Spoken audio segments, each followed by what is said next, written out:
Hello. So now we're back online here, off the cuff here, continuing our conversation because we didn't get enough time doing our recording. So this is our bonus reel, and we're back with the North Carolina State folks here. And I wanted to throw a question at you because I think during our prior discussion, we didn't quite make the link. So how are these physical assets in the non-woven machines? How are they leveraged in the smart manufacturing curriculum? What is the link there between the assets and smart manufacturing? Well, you want me to go ahead and throw you some ideas? I think Yeah. I see actually multiple ways where we can learn from these processes. And so one of the interesting things that we have tried to do is because, machines measure what they can measure. So we have, for example, the trending data for the extruders, which is really the most significant part of what we do. So we look at, how these polymers are being melted and how they reach the right temperature, the right mixture. And we tell that from just looking at the trend data.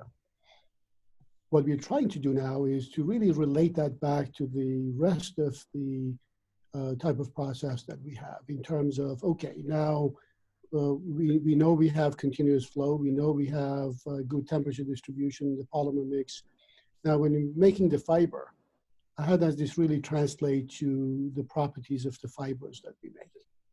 One of the most critical things, just imagine the machine that we have here, we have 6,800 capillaries per meter. So we're making 6,800 filaments per meter and doing this at about 350 kilograms an hour. So there's a lot of molten material that's just going through these capillaries. If we get one drip, then we're done for the day because that creates a major defect on the fabric. It could actually damage the machine. So we're now actually really trying to look at the drips and how we can then look at the trend data, how the material is being treated, heat treated, and is passing through the system. Now, when it comes out, how we do then quench it to get the right crystalline structure and avoid drips. So if you're trying to increase productivity of these machines, you really need to close the loop in terms of the processes that you have and the outcomes that you have. And of course, at the end of that is also the properties of the fibers that you make that are really, really critical to all of this. So that's just the beginning of the process. Now you look at once you have all of these fibers that are being formed, the process in the meltblown, for example, is completely turbulent. And so how do we now take a turbulent type of a system and predict the type of laydown of the fibers and control the laydown of the fibers so that you get uniform mass distribution across the web, especially when you look at a commercial machine, which may be 3 to 5, 7 meters wide. And so you have multiple segments of this where there's learnings in terms of what the process can do and how you can control the rheology and the quench and the solidification to really get the right morphology in the materials. But then at the macro scale, how do you actually now use aerodynamics to lay these down uniformly? And then how do you close the loop? How do you actually measure the outcome real time and then learn how to control the process so that you don't have to do Edisonian type work all the time? So Go ahead. Yeah, well, I'm sorry. I was just going to say, I mean, what you're talking about there sounds spot on as far as controlling your quality, increasing your productivity, increasing your efficiency of the operations itself. And I think as we look at smart manufacturing, we talk internally about it being an and story. And I think that the SMIC or the Innovation Center demo, which we should definitely highlight for people, Conrad, shows the fact that you're putting infrastructure in place so that you can solve a quality problem and you can solve a throughput problem and you can supply, visibility to enterprise assets and things like that if you're a manufacturer. So I guess the and story. I guess, do you guys buy into that? Are you seeing that either play out in what your curriculum's coming together to teach, or what industry is asking you to provide? Or are you out in front, as a partner here with SESMII, saying, yep, we're gonna control all those parameters we've historically cared about, but we're also gonna take those data, make them actionable in ways that today they currently aren't.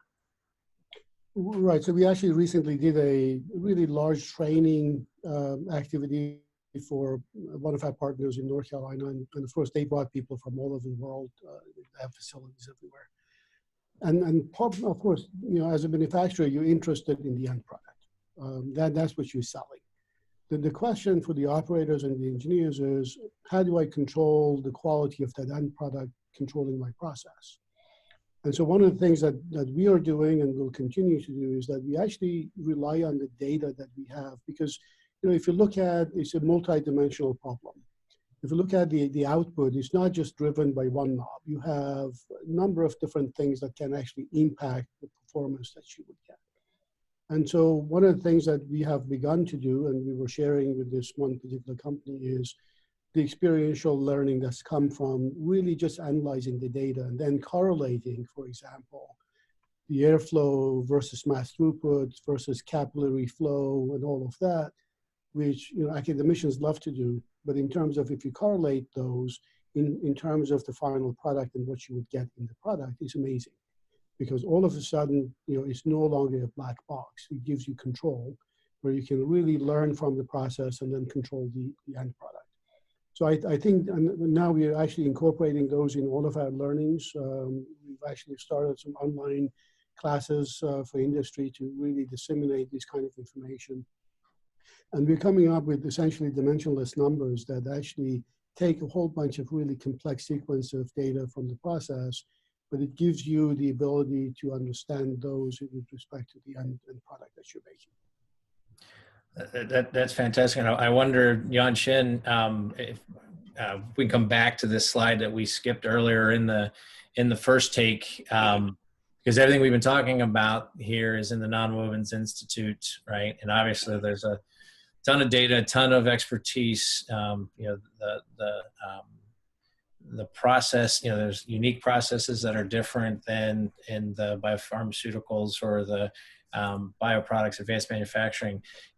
So maybe you want to touch just a little bit about how each of those different groups or centers, can contribute to a broader learning, across the university that can scale out.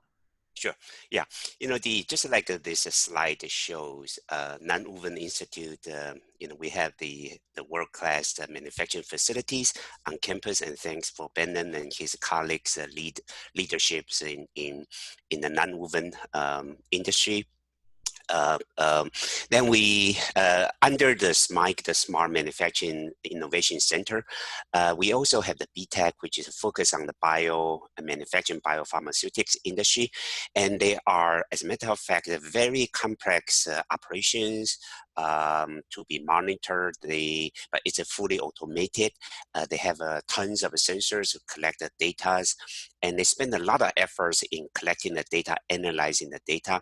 And on campus, besides the engineering, this BTEC is at the College of Engineering, but they work closely with our computer science scientists, as well as statistics, mathematical departments. They work on analyzing those data, transform the raw data into the useful information, and they can look forward to predict any malfunctions that upcoming before it happens, and that kind of address Conrad's earlier questions about the data stream and how to use those. And then we also have these biomaterials and bioproducts, specifically on the paper productions. You think about that, every day from the time you wake up to you go get to the restroom or you go to the kitchen on the breakfast tables, and all the way until you go to the office and until the night, you actually use quite a few of the paper products, and paper products are highly polluted. It's very energy consumes. So with that, it really helps to use the smart manufacturing technology into that. And we also have the advanced manufacturing, and that helps us in looking to the new manufacturing technology. So all these comes under the umbrella of smart manufacturing. We address the needs really driven from the industry. And do each of those areas, Behnam talked about having a consortium, I believe, with 78 industry organizations in the Nonwovens Institute. I've seen the other facilities as well, and they're just as impressive. So I assume within these other areas, they similarly have industry engagement consortium that are engaged in using the facilities in much in the same way that the Nonwovens Institute is used. Is that yes, accurate? they are. For example, for the biomanufacturing, the BTEC, as well as our biomaterial and bioproducts, yes, they have a large number of industry memberships. Excellent. You know, you really hit it home with me on talking about paper products in my morning routine. I mean, really. And these days, we might have to have a whole other show on paper products. You know what I mean? Yep. Well, Conrad, I think so Conrad is on point at CESMII for driving our education workforce development activities at the of the CESMII Institute. And I think here, the assets that are here, the leadership that's here, the infrastructure, the commitment is just fantastic and certainly worth celebrating. So I don't know, Conrad, if you have any questions down the line, down the path of the education side of things. Yeah, I mean, we really have focused a lot on higher degree type of education. Sounds like, graduate kind of programs maybe. I want to know if some of these innovation centers are also helping at some of the lower levels of education for the practitioner, the system integrators, other career paths that might not involve a graduate degree or undergraduate degree. Yeah, so we actually do have a series of training programs that we offer industry. We also have started a series of online courses, and there's two tracks. There are some for credit and some for non-credit. We're also working with the Nonwovens Association, INDA, which is just about 10 miles from us here, on delivering a lot of webinars and other types of courses. So we're pretty active in that domain. Okay. Fantastic. Yeah, with that also, I think our BTEC, as well as the pulp and papers, they have this degree program. And for example, BTEC, give an example, they provide the curriculum to help our local community college, and I believe our pulp and paper science, they also provided some summer program for high schoolers, middle schoolers, to give them environmental ecosystem concepts regarding in the biomaterial productions. So I think answer your questions, Conrad. Yes, I think we very much value that part, focus on those efforts. Thank you. To me, I think it's critically important as we talk about and think about, hear the conversations going on right now about what the future manufacturing is going to look like in the U.S.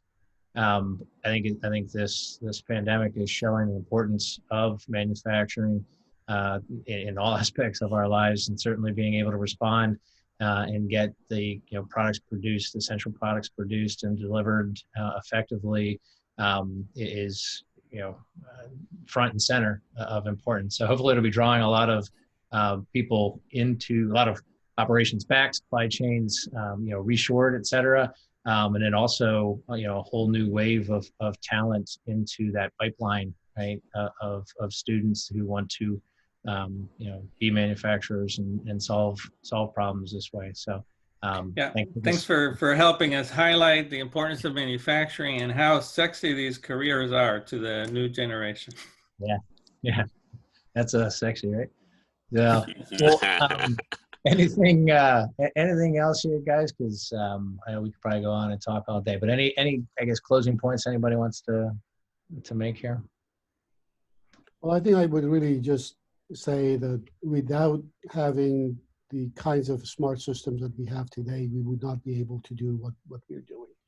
Because, you know, we're doing the same product day in and day out, and our efficiencies have to be within 0.5%. And so it is really the ability to control these machines that permits us and allows us to do what we do today. Fantastic. Yeah. On the other hand, that from my perspective, I think we will also very much, because today our students will be tomorrow's our key engineers, scientists. So for that, I really would like to take this opportunity, you know, to have these smart manufacturing, the holistic approach to train our students and getting them ready to face the new challenges they're going to have in the future. Fantastic. Well, I certainly appreciate it. Conrad, any closing words? Yeah, no, well, I just want to thank you folks in your organization for your immediate response and how you're going to continue supporting smart manufacturing and the accelerated manufacturing recovery. Excellent. All right, gentlemen, we'll let you get back to the day. We know you have important stuff to do, so thank you very much. We'll talk soon. Okay, thanks.